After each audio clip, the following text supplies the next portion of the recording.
Olá, paz do Senhor, espero que esteja tudo bem com você. Hoje vamos falar um pouco sobre Mateus capítulo 17. Nesse capítulo, inicia-se falando sobre a transfiguração de Jesus. Diz que Jesus, juntamente com Pedro, Tiago e João, saíram em particular a um alto monte. E Jesus foi transfigurado diante deles. Transfigurar é a transformação da figura. Então, diz que o rosto de Jesus resplandecia como o sol e as suas roupas se tornaram brancas como a luz, e eis que lhes apareceram Moisés e Elias falando com Jesus. Moisés, Moisés é o grande legislador do povo de Israel. Inclusive, o Pentateuco, ou os 5 primeiros livros da Bíblia, também conhecidos como Torá, lei mosaica, é por causa de Moisés. Moisés é tanto o libertador de Israel, aquele que foi escolhido por Deus para tirar o povo da escravidão do Egito, quanto também foi o legislador. Deus deu as leis para Moisés para que pudesse passar ao povo.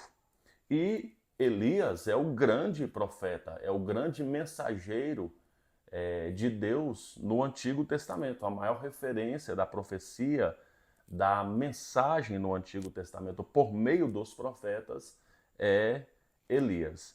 E então, nessa transfiguração, apareceu essas figuras importantíssimas falando com Jesus.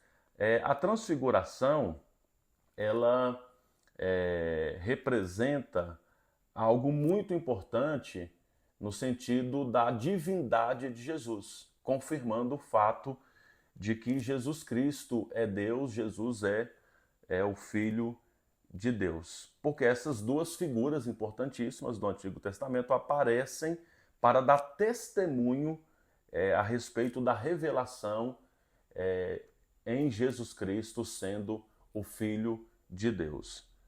Mas olha o que diz, interessante, que Pedro, tomando a palavra, diz o versículo 4, ele disse a Jesus: Senhor, bom é estarmos aqui.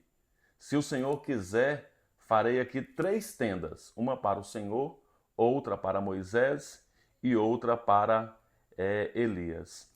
E este é o primeiro destaque que eu faço nesse capítulo, porque Marcos, lá no Evangelho de Marcos, depois nós vamos ler, diz, aqui em Mateus não diz, mas lá em Marcos diz que Pedro só falou isso porque ficou atemorizado.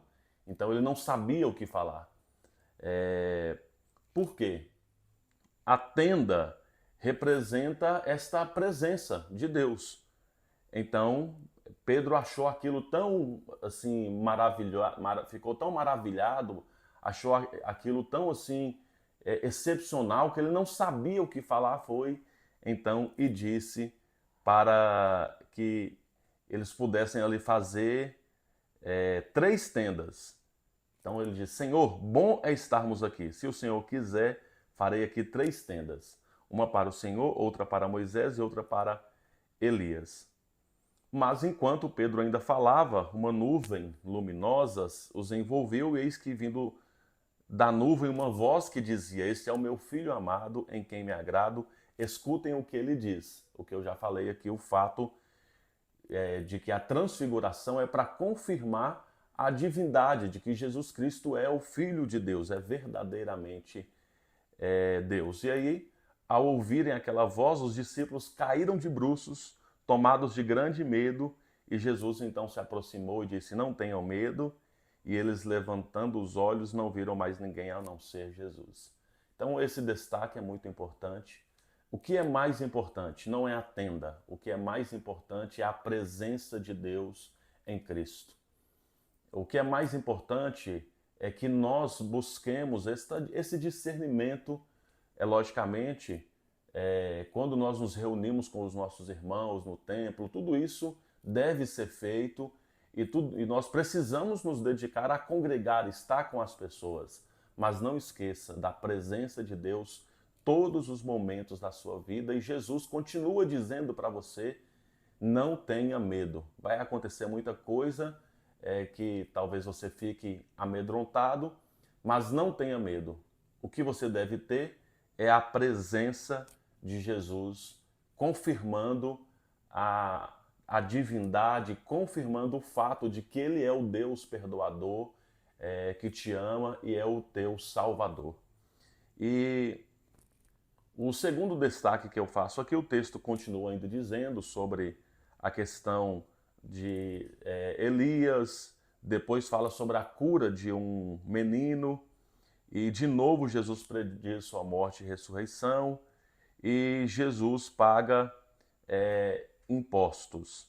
Mas é sobre essa questão novamente da cura, dos versículos 14 ao versículo 21, Jesus cura um menino, mas a cura é muito importante para aquele menino, mas Jesus também está tratando a incredulidade dos seus discípulos, coisa que nós ainda até hoje precisamos lidar com isso, nós que seguimos a Jesus.